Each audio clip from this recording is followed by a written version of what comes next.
sepse ndoshta nuk është marrë i mirëqen apo nuk është diskutuar.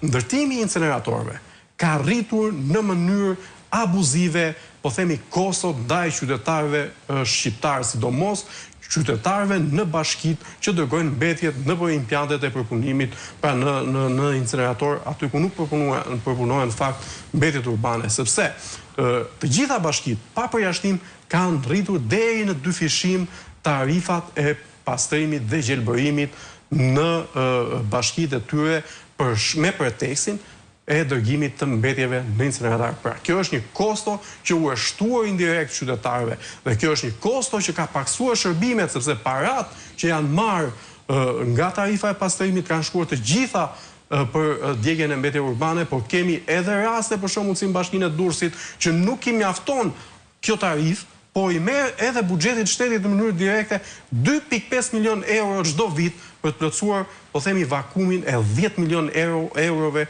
që i duhet për të dërguar mbetjet në inceneratorin e Tiranës, inceneratorin ekzistent në Lini. Të them edhe një fjalë për Bashkinë e Durrësit, që është sot bashkia që 1/3 e parave që ka në buxhet, pra bashkë me paratë që merr nga qeveria, i përdor vetëm për menaxhimin e mbetjeve urbane. Ndërsa 2/3 për shërbime që ofrojnë për paga, për sigurime shoqërore dhe i keni parë dhe rehabilitim rrugësh etj etj në radhë. Të bënin kopshte dhe qerdhe, do kishin sot qytetarët e Durrësit mundësi që të dërgonin fëmijët e tyre nëpër kopshte dhe qerdhe.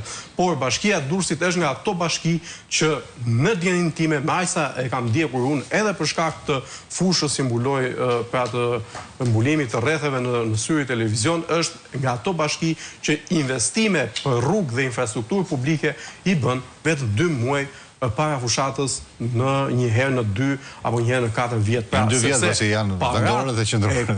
Qytetarëve të Durrësit shkojnë për plerat dhe për të mbajtur një administratë që ka mbi 1000 e ca punonjës në këtë institucion.